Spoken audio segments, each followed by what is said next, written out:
Southside 457. Did you know that the Southside on Lamar is a National Historic Building? This building tells a story. I need a story to connect to with my heart.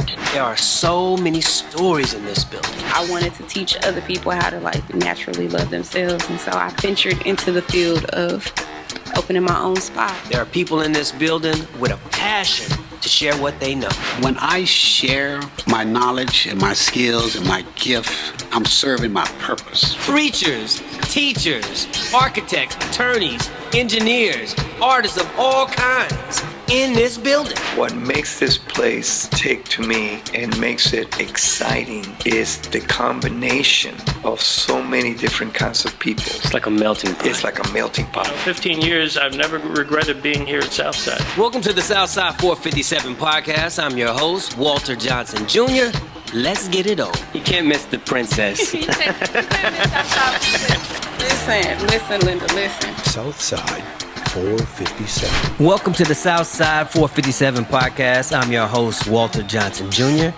And today we have a special guest, Mr. Don Tortellini, the artist, filmmaker, photographer, extraordinaire. Welcome.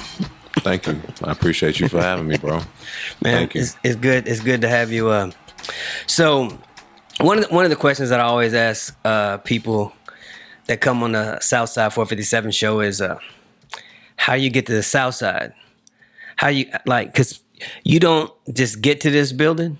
Yeah. Like you don't just accidentally bump in here. Like you have to be invited or something. But so what's your story? How did you get to the Southside? Yeah, man, it started in 2001. One of my friends from church, his mom lived in this building, actually right next door to this unit. And when his mom moved here, I remember just being in awe of the building. I thought it was super cool that they had a movie theater and a game room, and you know her spot was so laid out. And back then, you know, you dream as a kid. It's like, man, when you get older, you want something like this for yourself. How old were you? I was probably 9 or 10. Oh, wow. You know, so, you know, I've always been a dreamer. And as soon as I walked in her unit, I said, man, I want something like this for myself. So it's kind of crazy. She moved out of the building the first week that I moved in. It's kind of crazy how that happened. Just how something was presented to me so young, and how it was kind of like a changing of the guard. It kind of felt like, you know, it's my turn now. Yeah. And she moved to South Florida, and we're still in touch. And, you know, I've been here since 2017. So it's always been on my radar. I knew I would achieve it one day, and I did. So a lot of people don't know, when you first got here, I guess artist has always been in you, but it just necessarily wasn't expressed like the way that you're expressing it now. Yeah. Share with people a little bit about how you went from doing the tech side or the IT. You know, you've lived in Germany and you did IT over there in Germany, and you came back here, and then now you just devoted your life to the arts. And explain that process and how you got to where you are now. Yeah, I mean, when I first moved into the building, I was deep in grief. You know, I just lost my father that year, 2 months prior to me moving here. So I was in a deep depression when I moved here, and I worked at American Airlines legal when I first lived here, and I was just going through the motions, just doing what I needed to do to pay my rent, to eat, but I really didn't have purpose. And, you know, I met someone, and that person had reason to live in Germany, and I remember my lease was up my first year living here, and she just told me, I don't want you to be by yourself while you're grieving. And I moved to Germany for 6 months, and I didn't do tech out there. I'm gonna be honest, I was really living with her. You know, she took care of me, and, you know, a lot of people won't admit that, but I was being taken care of by my partner because I really didn't know what I wanted to do or how I wanted to do it. And, you know, she was in a secure situation, and I was freshly 25 at the time. And, yeah, she made sure I was good, and I moved back because she decided to retire from her sport, and I came back and I worked for a company called Zix, which is a tech company in the City Place Tower. I worked there doing IT and kind of like some project management a little bit, and again, just doing what I needed to do to pay my rent. And I moved back to Southside. I remember calling the leasing office to see if they got rid of my unit, and they did. And man, I was just trying to get back because I love the synergy of the building. I love the community. Yeah. I love the area, and we were able to work something out. Moved back, worked at Zix. 2019, boom, 2020 hit. It's COVID time. Yeah. Everything shut down. And during COVID, I transitioned jobs to Bell Helicopter as a contract commercial or contract environmental health and safety specialist. And I remember I was working in Grand Prairie, and yeah, I was working until August 1st of 2020, where I got furloughed. And then from there, it was like, what do I do? I had money. I was able to take care of myself. So finding a job wasn't on the first list of my priorities because I could eat. I was able to feed myself, pay my rent, what I want to go to work for. Yeah. So I kind of scoured through different mediums. I bought a guitar from Guitar Center. Well, I didn't know that. I bought a guitar from Guitar Center. You still got it? No, I sold it. It was a cold guitar too. It was purple, had doves on the neck of it, and just gray and purple. And Fender was offering free classes during COVID, and they were teaching people how to play the guitar for free. Those classes were $50 to $100. They were free during COVID. And I was in my unit all day playing my guitar until I got blisters on my fingertips. And in my mind, I really thought that I was finna be, Jimi Hendrix. I was finna be like a Lenny Kravitz, and I was finna go to Deep Ellum and sit on the curb, and just people were gonna hear my greatness. And then some came over me one day like, bro, you not like that. You never gonna be like that. You are wasting valuable time. Sell that guitar, because it's a very expensive guitar. That guitar is about $2,000. Wow. So I sold it. I found a buyer who wanted to buy it off me. It was a pretty rare guitar, and they bought it for what it was worth. I got my money back. I didn't really make a profit. Hold on 1 second. Do you miss it? I have a Fender acoustic. Okay. That I kind of just, because I think it's always smooth when a dude could pick up a guitar and it's like singing. Just go, yeah. Yeah, you can just pick that thing up and just, girl, what you want? What you want to hear? Why is it gotta be girl? He's like, girl, what you want? Girl, what you want to hear? That's that R&B right there. And you could just play whatever you desire. I think that's a skill, and I've always wanted that skill.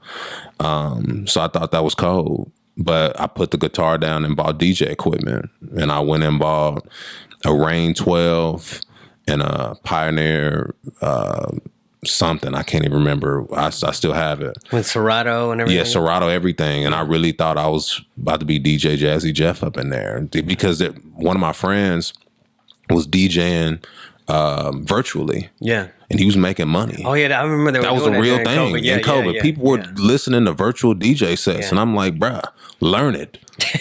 Become a DJ. Like, make money, get a following. Just that's going to be your next step. Is you're going to be a DJ, a prominent DJ. And so you still stayed in the music? Absolutely. I love music. My music background comes from marching band. Yeah. So I've always loved music, but I was in my room or in my unit DJing. And again, I had another, hey, bro, you're not like that moment. You're really not like that. So put the turntables down and find something else. But COVID gave me that ability. It gave me that, that time to say, you know what, let me try something. That regular life didn't afford me. I didn't have time to try and be anything. I had to make money. I had to go get a job. I had bills to pay. Yeah. Had to move. Yeah, you had to move, bro. It wasn't no you trying to be creative and have hobbies. Hobbies are expensive. Yeah, keep them lights on. And the rent was high. So, the next thing I did was I really, instead of just jumping to the next thing, I really prayed and just said, God, I quit things a lot. I quit a lot of things. Like if something's not giving me the full satisfaction of what I want, I quit at it. And it didn't matter if it was relationships, friendships, food. It didn't matter. I quit it. And I asked God, I said, the next thing I do, I want to stick with it, whatever that may be. And I remember I drove down Irving Boulevard and I saw this camera store. It was Don's Photo Equipment. And I said, that's my name. You pull up in there and see what they got. I went in there and I met a man by the name of Todd, and, he introduced himself, and it was you see these film stocks on the wall, and he asked me, what are you looking for? I said, I don't know what I'm looking for. He said, well, I got this camera. It's a pretty decent camera. A lot of street photographers like it. Have you ever shot a camera before? I said, of course. I Kodaks and Fujifilm, point shoots, but I've never really looked at the artistry of photography. Yeah. And he said, well, I'll sell you this camera for $250 with a roll of film. And, I'm going to challenge you when I sell it to you. I want you to go out and I want you to shoot, whatever. Doesn't matter if it's people, doesn't matter if it's trees, nature, buildings, architecture, whatever, just try. And I went out. Film. Yeah. I didn't even know anything about film. I knew nothing about ISO. I knew nothing about exposure. I knew nothing about composition. I just was out there pressing a button, pulling a lever, pressing a button, pulling a lever. Knew nothing about setting up a shot. And I remember my first roll, I went through downtown Dallas, and it was awful. Realized that my camera had light leaks in it because it had these streaks of light on them. And I asked him, what is this? And it's something I'm doing. And he said, no, you need to get the chamber sealed because it's an older camera. You need to get those sealed so that the light doesn't come through and burn on your film. Yeah. So I remember we went through every photo that I took. It was 36 exposures of just the city of Dallas. And, he gave me great, constructive feedback of my photography. But, in my mind, I was like, man, I'm trash. What's next? Because, I went from guitar to DJ to camera. What we doing now? We painting, we painting. What we doing? we moving. We keeping it moving. But I remember just what I prayed for. I said, bro, don't jump from that. Yeah. Don't leave it. Learn it. And YouTube became my university. I stayed on YouTube every single day. I became a student of photography. And he challenged me. He said, find photographers that you like. And it was like, okay, what do you like? I love people. I love black people. Who shoots black people the best? Gordon Parks. Yeah. Go back. Keep going backwards. Jamel Shabazz. They go places that other photographers just weren't going. Yeah. And I asked myself, well, who did it in Dallas? Then I became a Dallas historian of like, who did it before me?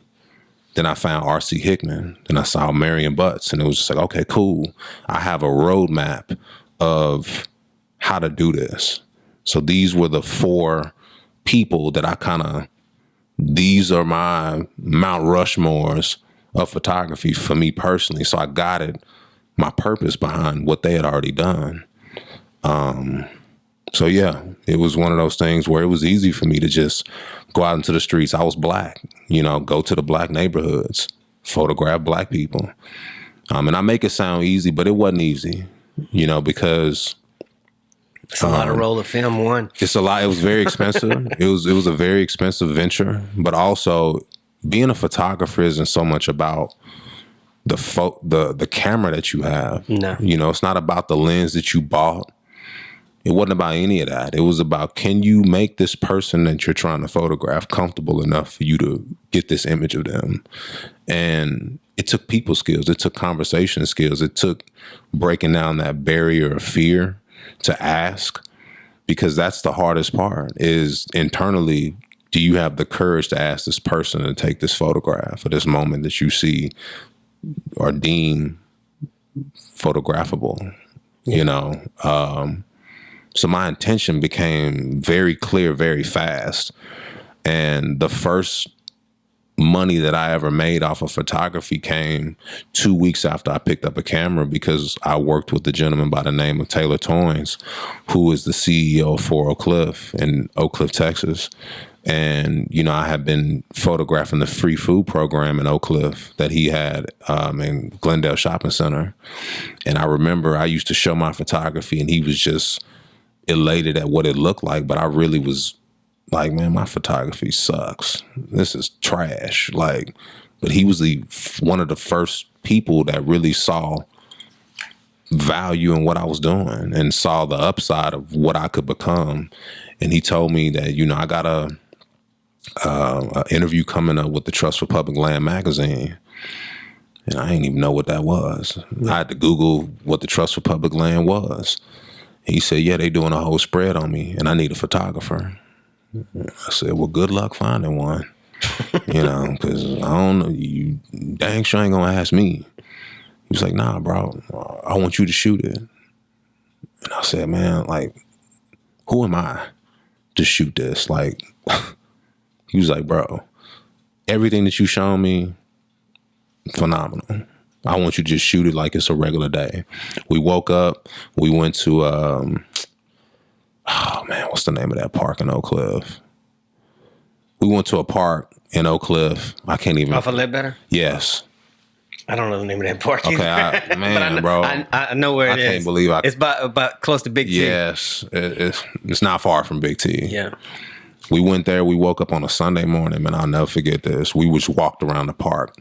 Nobody was out there, and we started to see old ladies starting to come out, and there was a man that was teaching a kung fu class out there, black guy. It's just, I remember these little things from the day, and I just remember photographing him in front of this big tree that was dying, and I framed him up in front of it, and I kind of like let the roots come out of his shoulders by the way that I composed the shot, and that's what they used to tell that story. Yeah, I made $375 off of that. That was the first money that I ever made from photography. Right on. So from there, it was like, okay, you can make money off of this. You know, this is how people make money off of taking a picture. Oh, you shouldn't have showed me that. Said taking a picture. You know, taking a picture gets you money. Okay. I hate to use this as an analogy, but it was like Tony Montana. Like first time he saw those keys, it was like, wait a minute, you can make money off of it? Say no more. And I never looked back. Yeah. So, you know, I'm not a drug user, by the way. I just love that movie so much. But there's more. So there in 2020, there's a lot of riots and marches and yeah, I missed all that. things. But you got a lot of marching stuff. I did. You got on the tail end of it. It Not in the meat of it. So in the meat of it, I remember when this building was shut down and there was a demonstration outside. The National Guard was on Lamar Street. Yeah. I don't have any photography from that. Yeah. Because I was working. Me either. I was working. I had to go to work. And I remember I had to plead to the National Guard, like, please let me out of here. Because they had the whole block on lockdown because there were bomb threats. It was snipers. It was protests. People were fighting in the streets. And I don't have any photography from that. But what you do have is Yeah. amazing. Yeah. And you've shown some of that work. And some of that work is at the City Hall. Well, yeah. So let me back up a little bit. Okay. So during COVID, like the meat of what happened in Dallas, I wasn't able to get because I was still working at that time.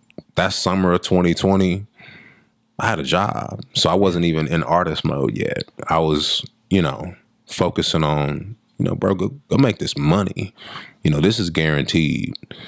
I wasn't even thinking about jumping from different mediums yet. Yeah. So I remember when they, were breaking into Neiman Marcus and, throwing rocks in buildings and spray painting F Trump and just, the whole George Floyd situation that was going on and everything like that. I remember that very vividly, but I have no photography recollection of it because I wasn't a photographer yet. But when I did become a photographer, I did photograph the Next Generation Action Network. And they were constantly in front of the police station all the time.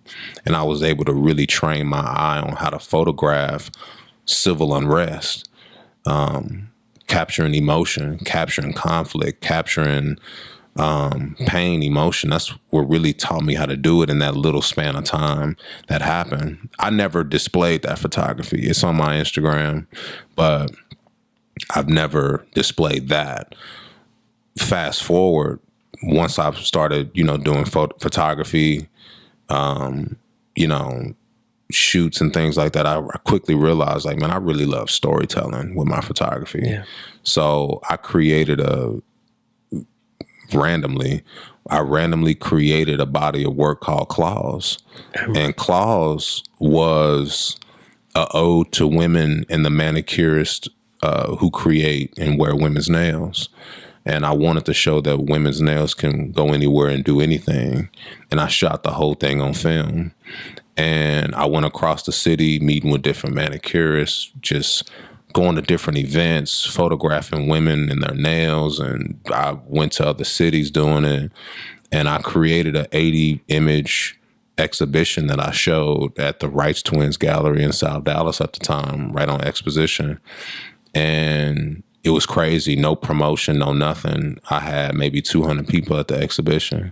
And this is December of 2020. Yeah. I'd only been a photographer for 4 months.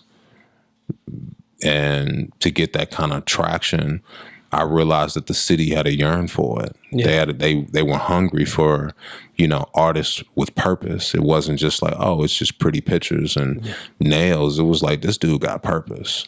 So we want to get behind a guy who has purpose. So quickly after that exhibition, I have to talk about my trip to New York because my exhibition was on December 4th. I flew to New York December 5th. Photographing New York changed my eye. It changed my intention. It changed the way that I step, the way that I even photograph. New York is a different Mecca. Yeah. It brings to me, I think if you do New York correctly, it brings out either the best in you or the worst in you. And for me, it brought out the best. Photographing the Bronx, photographing Queens, walking through Brooklyn, especially when I went to Harlem and I was able to show gentrification and what that looked like. Because there were so many people that were talking about it. It's like, okay, what does gentrification look like? How do you frame gentrification? How do you identify gentrification? I remember sitting in the middle of Rucker Park, and I was just like in awe because it's almost mythical being from Dallas, and it's like we don't have nothing of a park that is on that level of mythology. Like how many basketball greats have graced this court? I was able to photograph that.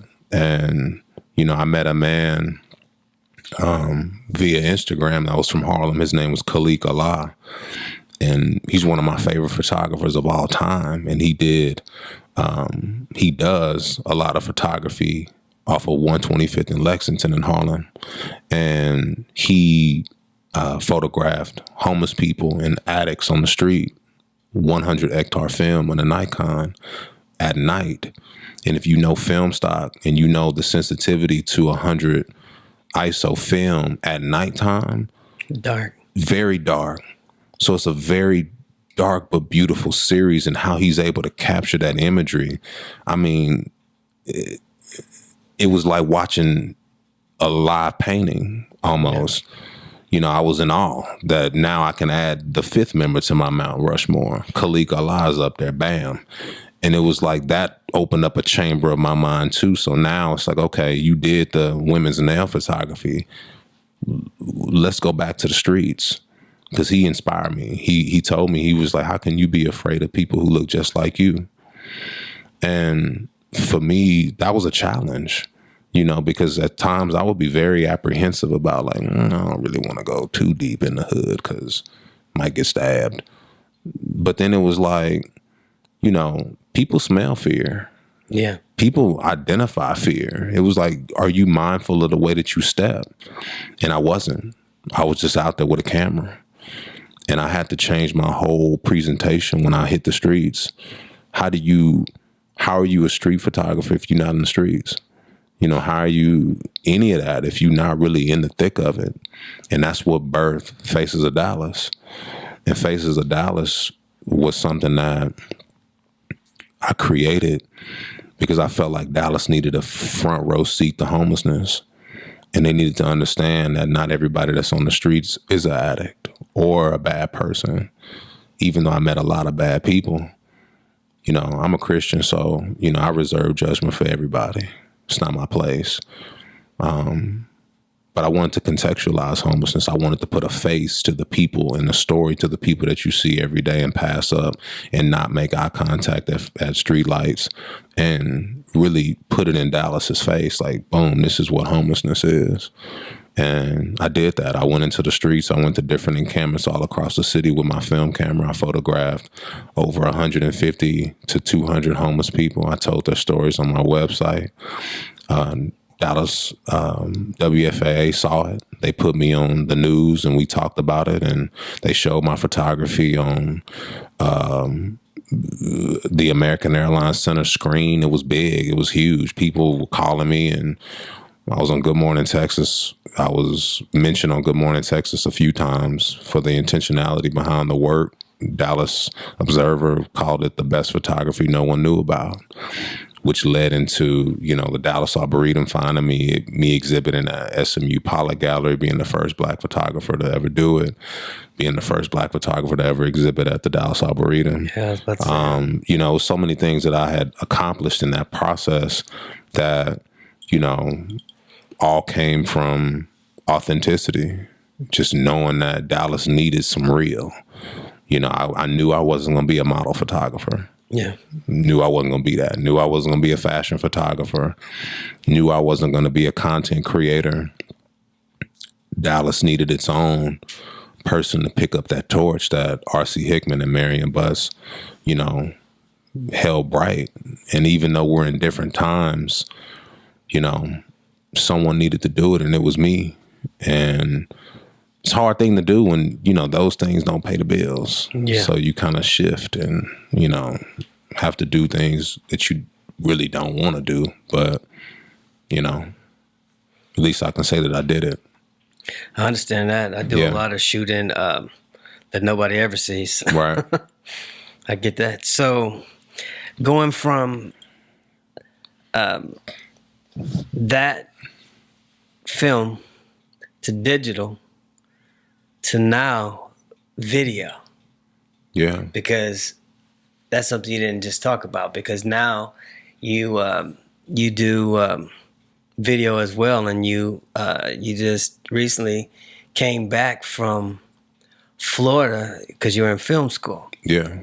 So you've taken photography from photography to videography, now to motion picture. Right. So what led to that, and where are you now in that process? Yeah, I'll be remiss if I didn't mention a few people along the way. Shout out to Melvin Sanders downstairs at Sanders Fit for, inviting me into Sanders Fit to photograph athletes, which led me to be able to raise the capital that I needed to get a cinema camera. He put me in a place where I could make relationships and, share my story with people who could change my life. And I have to shout out Rob Gronkowski. I have to shout out Derrick Henry. I have to shout out Von Miller, Ty Montgomery. Those men changed my life. They gave me the capital that I needed to become a filmmaker, and, some people want to talk about, well, I got it out the mud. good for you, you know, like, but I acknowledge my favor, you know, and I acknowledge my true relationships that I built. Those men put me in a spot to do what I do now. Fast forward, you know, my art gained the attention of Jack Matthews and Matthews Southwest, and we were able to sit down, and I was able to share my story and pour my heart to Mr. Matthews on my intentionality behind why I became a filmmaker and why I was a photographer and what I want to mean to the city of Dallas, and, you know, what I feel Dallas deserves when it comes to culture, and that we are moved by imagery. And, you know, a lot of us don't know who came before us because it's not accessible or outwardly presented to teach us. So I know that I have a responsibility to educate. And I feel like, you know, through my work, I've wanted to educate the masses of Dallas culture.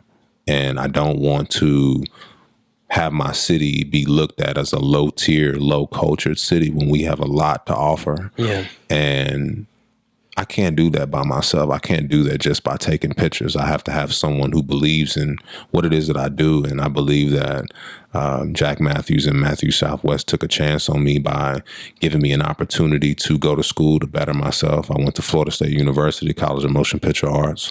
I'm a cinematographer specialist. And I presented myself truthfully and authentically to convey my purpose. You know, I remember you mentioned legacy, and one of the things that you spoke about, legacy is huge for me. How do you want to be remembered? And I didn't want to just be remembered for someone who was, you know, he was okay. He was kind of good. Yeah. Like, you know, LA has John Singleton. You know, they have so many filmmakers. New York has Scorsese and Spike. Who Dallas got? You know, and no disrespect to anybody who's done it before me. And if I don't know you and you've done great things, shout out to you. But, you know, I want to be a household name, and I don't just want to do it for the things that come with it. But I feel like our city deserves to have someone that they can champion behind. And, you know, you have to do things that are bigger than yourself. You got to do things bigger than yourself. Everything that I've done and created has been bigger than myself. You know, it's always had Dallas in mind. It's always had culture in mind. It's always had who can we get behind that, you know, he's ours. You know, no matter where I went, Florida, LA, New York, wherever, it was like I knew that Dallas was home, and I needed someone who could take me to that stratosphere. And, you know, I just acknowledge the people who have gotten behind me. And, you know, I want people to feel proud to support me. And I think that's what drives me. So I'm proud of you, man. You know, I see. You saw the journey. I see the journey. You saw the journey. And I think that's and what. I see it. Yeah, you know, that's what makes people stick their neck out and their chest out a little bit more when they've seen the progress. Like, you can't be stagnant. Yeah. There's no stagnation with me. It's always been, you know, keep that step. Keep a step before the other one and keep moving. And the reason for filmmaking was because I wanted to outrun the ceiling of photography. It was like I saw the ceiling. It was like, okay, you know, when it comes to documentary photography, it takes time. Yeah. That's a time thing. It's like what matters now, or what you care about now, people might not care about right now. It might take 15, 20 years for somebody to care about homelessness in Dallas. Where they gonna go? They're gonna come to me. They ask about Oak Cliff culture. They're gonna come to me. It might not matter right now in 2024, but 2036, 2040, 2029, whenever they building, you know, whatever they're building downtown, and they're looking for imagery and they're looking for true, authentic culture, they'll come to me. So it's a waiting game. You got to be patient. And, you know, I think a lot of people in this game, they marry to, you know, the overnight success that social media shows. It's like, oh, well, Instagram, he got 50,000 followers. What you got? Well, I got a genuine 1,500 who really like are champions of me. That's all you need. You just need, there's a book, it's called 1,000 True Fans. Yeah.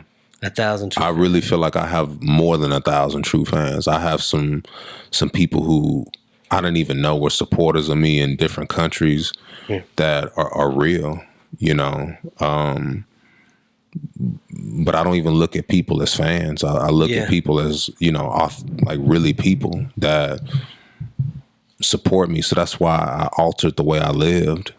You know, I had to live for a bigger purpose than just myself. You know, I couldn't just live for just me. Like, oh, okay, well, I'm out here. You know, I'm gonna do what I want to do, live how I want to live. Like, nah, I live for you. I live for my friends. I live for my family. I live for anybody who's ever purchased work from me. Like, you can't be out here playing with your legacy. And a lot of people do it on the higher levels because they know that they get grace.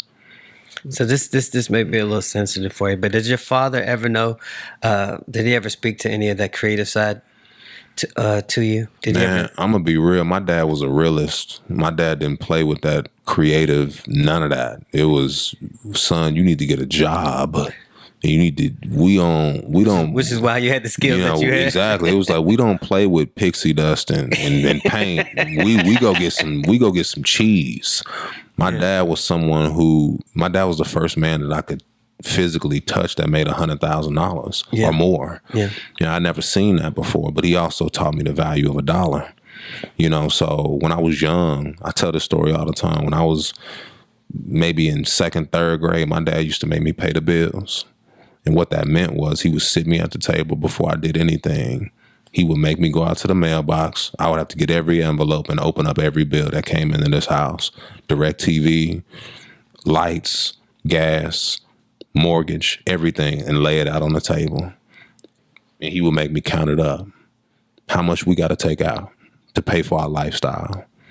And at the time, I just used to think like, man, why do I got to do this, man? This is torture.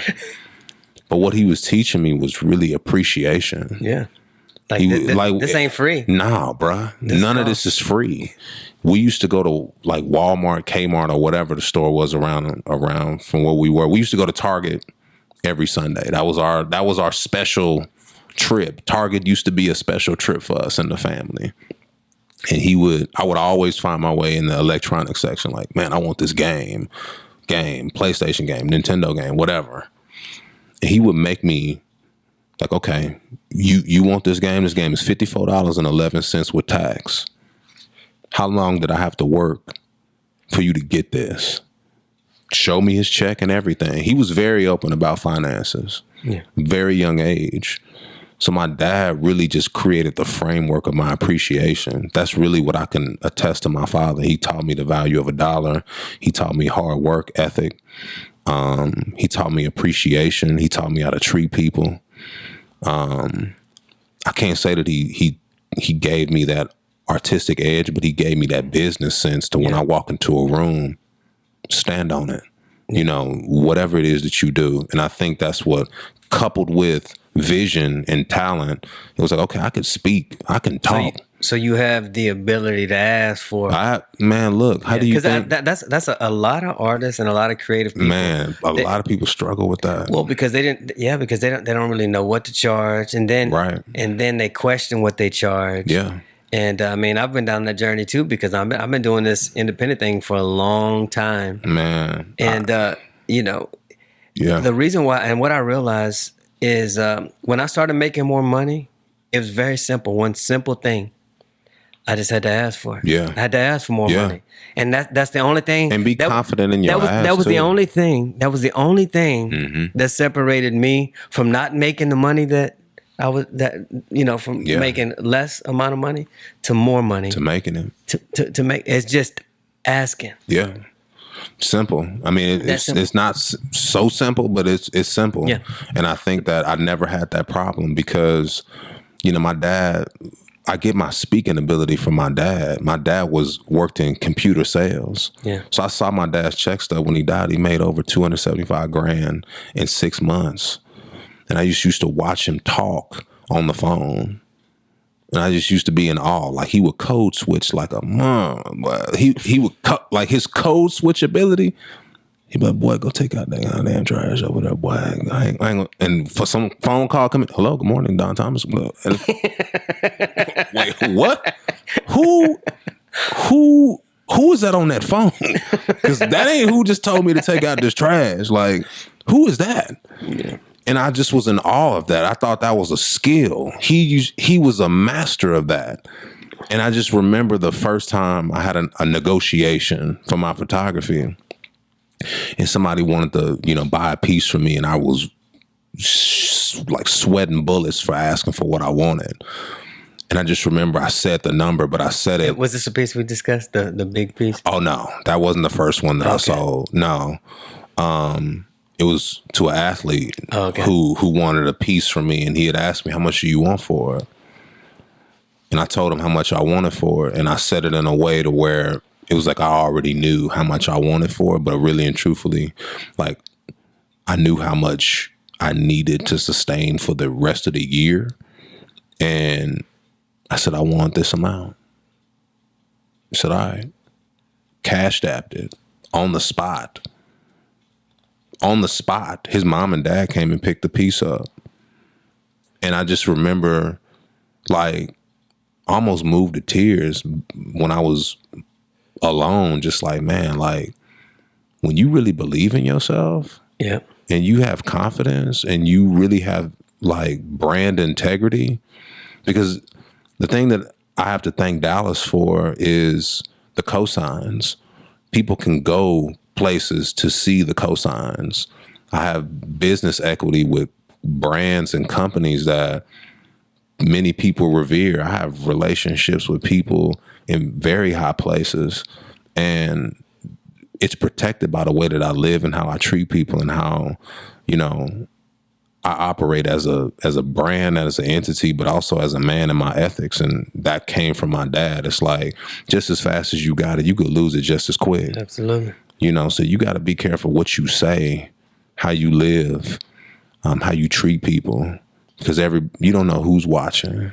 And I think my dad taught me the ethics of how to make it versus like, oh, well, this is what you do with a camera. This is what you do with art.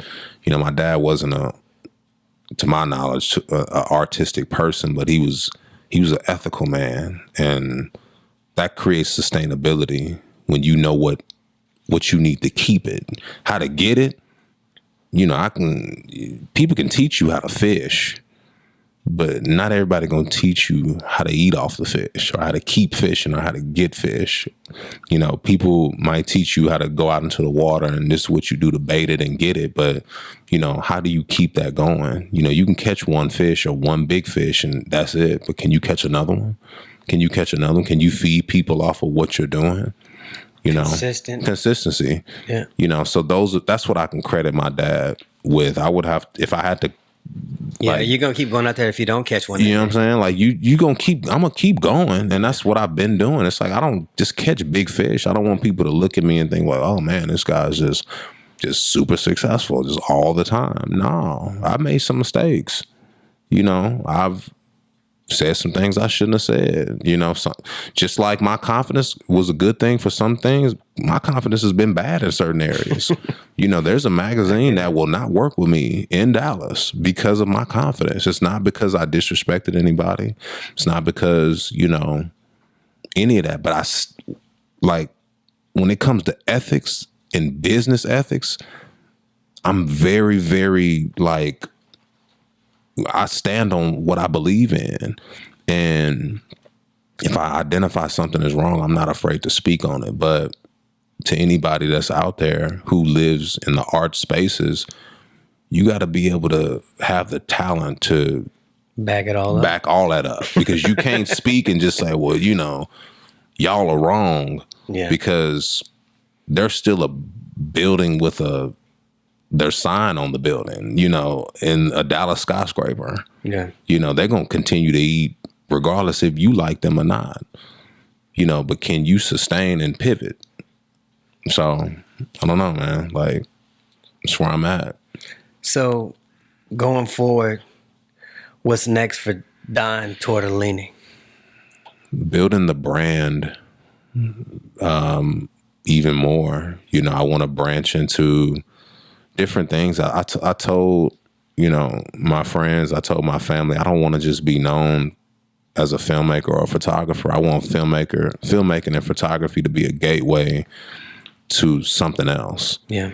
You know, I want a wine line. I want a cologne line. I want a charcuterie board line. You know, I like classy things. You know what I'm saying? Yeah, I want something classy, like a Don Tortellini charcuterie board, cheese or something. You know what I'm saying? Bro, it's so much money out here, bro. I don't need to be the face of, all that, man. You know, like, I'm a dreamer, bro. Like I said, like I'm someone who, you know, I'm a hard worker, but I'm also a dreamer. I have to put it out there in the earth for me to, you know, all right, this is what I want. And I see the lifestyle that I would like to have. I see, you know, the home that I would like to one day attain. I want to be able to give my unborn children a life that, you know, I can't say that I didn't have, because I lived a very privileged life. I do not come from unprivileged. You know, my father worked in tech, you know, in sales my whole life.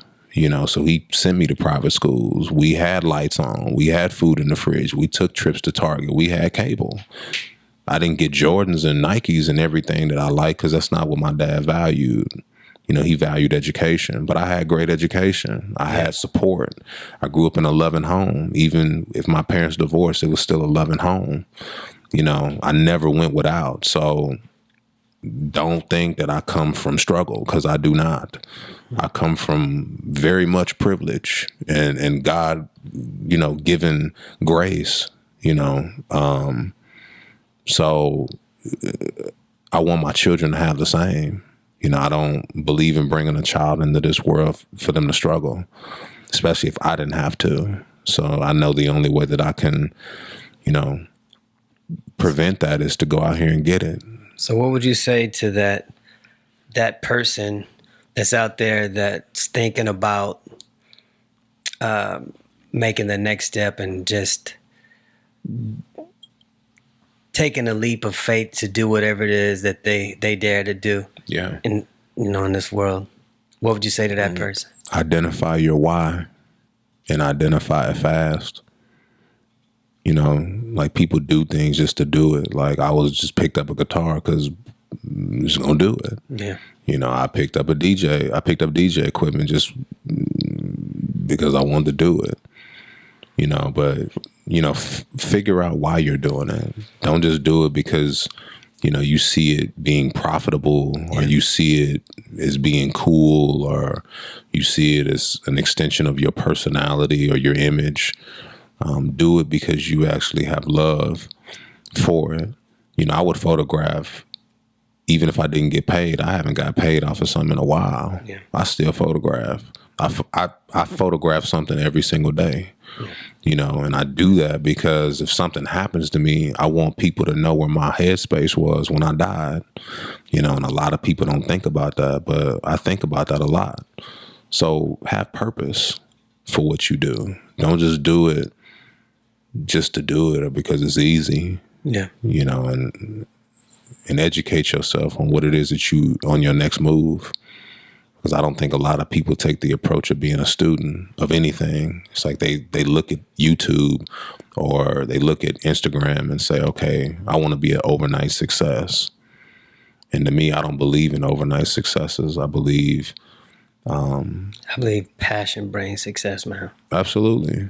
You know, but, you know, sometimes you can't argue with the people who are overnight successes. They do something crazy and then now they got brand deals. I think that's the ethics of the world and not necessarily like hard work. That's capitalism, man. Yeah, it's like, okay, well, this person can bring us clicks, and that's what happens. You know, I talk about content creation all the time. That's another conversation. Yeah. Well, man, did I ask you anything or have I asked you anything, or is there anything you want to say that I haven't asked you? Give them your website for one. Yeah. Your Instagram. Yeah. You look right here at this camera. Yeah, my website is shyaboutmyart.com, www.shyaboutmyart.com. My Instagram is Shy About My Art on Instagram. Twitter, Facebook is Don Tortellini. Yeah, I mean, I'm hold on. I'm about to say something. yeah. You too young to be saying www. www, bro. I'm old school, man. He's too young to be saying www. Listen, bro. I'm from the old school, bro. I have www. I have old parents. I do not have young parents. You feel me? My parents are old. I am old with them. We grew old together. There is no like none of that. So yeah, www.shybymyart.com. HTTPS ://www if you want to get specific. You always ask everybody the craziest story. Okay. Southside. So, what's your craziest story or any kind of activity that you've experienced being up here at Southside? Good or bad? Good or bad? Funny, whatever. Fuck. Oh, sorry. No. Well, it's a bad one. Let me ask you again. Yeah. So what is your craziest story or interesting do you have any kind of interesting stories that gone on at the building, good or bad? COVID was definitely a very interesting experience. Because I know there might not be a lot of photography that can support what I'm about to say, but being on a curfew at 8:00 at night and having the National Guard protect our building, that was something that was historic almost. It was like it wasn't even real, seeing 120 men on the street of Lamar looking at our building to protect our building or to protect the police station. That was crazy. When I saw tanks and, big trucks going down Lamar Street, I just thought like, man, where's our world? What are we doing? Like, This is real. Like I have Snapchat video of that. Like I remember the police were from the corner of Bellevue all the way almost into South Dallas, past Southside Studios. There were so many cops. It was crazy. The helicopters swirling around the buildings, the snipers on the building. We couldn't go on the 10th floor. It's crazy. That was a crazy time. Yeah. Yeah. That was a crazy time. So, but I love the building. Well, thank you. For sure. All right, Don. Appreciate it, bro. Thank you for tuning in to the Southside 457 podcast. I'm your host, Walter Johnson Jr. Until next time, peace. Southside 457.